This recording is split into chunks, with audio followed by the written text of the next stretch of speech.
ရန်ကုန်မှာအေးနေလို့ကျွန်တော်ကလောမှာအေးသွားရှောင်ပါမယ်လက်ရှိကတော့ကျွန်တော်ရဲ့ဒီ outfit ပေါ့ဒီကြောဖို့အကြီးဆိုခင်ဗျာကြည့်လိုက်ပါရှယ်ဆက်လိုက်တာတကယ်လက်ရှိကတော့ကလောမှာအေးလာမအေးလာတော့မသိဘူးလက်ရှိကားပေါ်မှာတော့အေးမယ်ဆိုတော့ကျွန်တော်အနေနဲ့တည်နေတယ်အဲ့ဒီအတွက်ကြောင့်အနွေတော့ကျွန်တော်ယူသွားတယ်လက်ရှိကျွန်တော်ရဲ့ပုံစံကတော့စုပ်ပြတ်တက်နေအဲ့ဒီအတွက်ကြောင့်ခေါင်းလေးသွားရှောင်မယ်ခေါင်းလျှော်ပြီးဆိုတာနဲ့ကျွန်တော်9နာရီလောက်ဆိုရင်တော့ကားသမားနဲ့ချိန်ထားတယ်အဲ့ဒီအတွက်ကြောင့်တစ်ချက်လေးစောင့်ကြည့်ပေးကြပါဦးဗျ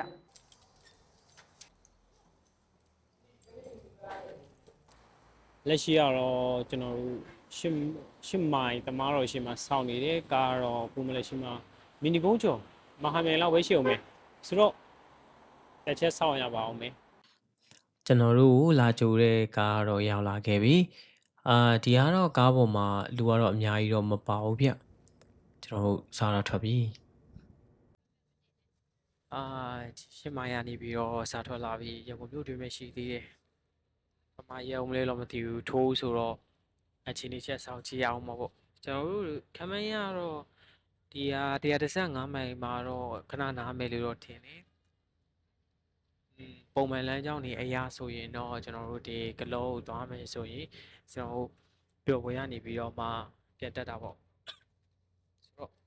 ချက်ဆောင်ကြည့်ပါဦးမင်္ဂလာတော်မှာတော့ကျွန်တော်တစ်ချက်နားနေလူရှောင်းနေရလို့တော့ထင်တာပဲ0မိုင်ကိုတော့9နာရီလောက်မှရောက်မယ်လို့တော့ထင်တယ်လက်ရှိကတော့6နာရီတို့10မိနစ်တော့ရှိနေပြီဆိုပေမဲ့လည်းနောက်လူရေစောင်းရေးနဲ့0မိုင်ကိုတော့ကျွန်တော်9နာရီလောက်ရောက်သွားမယ်လို့ထင်တာပဲပုံမှန်ဆိုရင်တော့ဒီကျွန်တော်အောင်မင်္ဂလာဝေးပြေးနာနေပြီးတော့မှ0မိုင်သွားမယ်ဆို45မိနစ်ပဲမောင်းရတဲ့ခီးကကျွန်တော်ထိုးနေဆိုတော့တယောက်ဆောင်2ယောက်ဆောင်နေနဲ့9နာရီထိုးသွားမယ်လို့တော့ထင်တာပဲကဲကျွန်တော်ထင်တဲ့အတိုင်းပဲ10နာရီကျမှ115မိုင်ရောက်မယ်လို့တော့ထင်တယ်တစ်ချက်လေးစောင့်ကြည့်ပေးပါဦးဗျခီးသွားကားပေါ်ရောက်တိုင်းခီးသွားတိုင်းကျွန်တော်ကားပေါ်မှာအမြဲလုံးလေးလုံးထားရှိရဲ့အကျင့်ကပါလဲဆိုတော့လက်ကျင်လာအောင်နားထောင်တာပဲဗျလက်ကျင်လာအောင်ကစပြီးနားထောင်နေရခီးသွားတဲ့ဘယ်ခီးပဲသွားကျွန်တော်အမြဲနားထောင်တယ်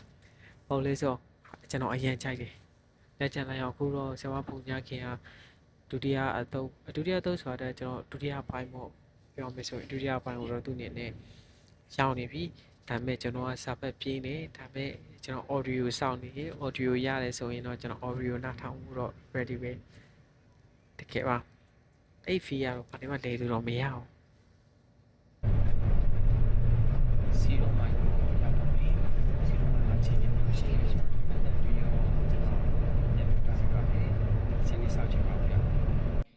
0မိုင်မှာတော့အများကြီးတော့သူတို့စစ်တာမျိုးတော့မရှိဘူးကျွန်တော်ကားပေါ်ကြီးတော့တက်ပြီးတော့စစ်တာမျိုးတော့မတွေ့ရဘူးဗျအဓိကအဖြစ်တော့ကျွန်တော်ဖုန်းတော့သုံးလို့တော့မရဘူးဗျအခုတော့မင်္ဂလာမှာကျွန်တော်ကြောက်စံကြောင်မှာထားတယ်တပွဲ9500တဲ့ဒီမှာတော့ internet line တွေမမိဘူးအဲ့ဒီအတွက်ကြောင့် KB way ရောသုံးလို့မရဘူး9500နဲ့ဆိုတော့မဆိုးပါဘူးတစ်ချက်လေးပြပေးမယ်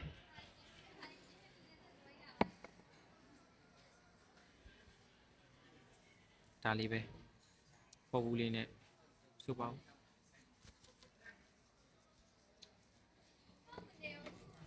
ချိန်လိုက်ပါအောင်မယ်အခုတော့86မိုင်ကနေပြီးတော့ကျွန်တော်ထွက်လာပြီနောက်ထပ်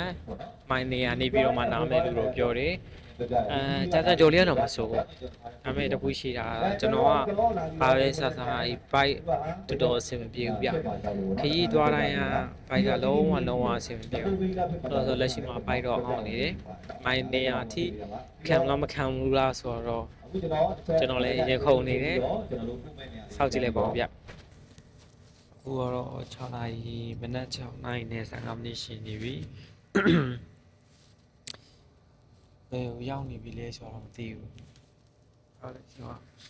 လက်ကဟိုကျွေးပါလည်းမသိဘူးအဲရောက်ရင်ဆင်းပြီးတော့ coffee လေးပိုင်းတောက်ပြီးတော့ကြေးပိုင်းကြည့်မယ်ပေါ့စိတ်ကူးထားတာသူကနိုးတော့မနိုးနေပြီးတော့ထွက်လာပြီးရပြောမလဲ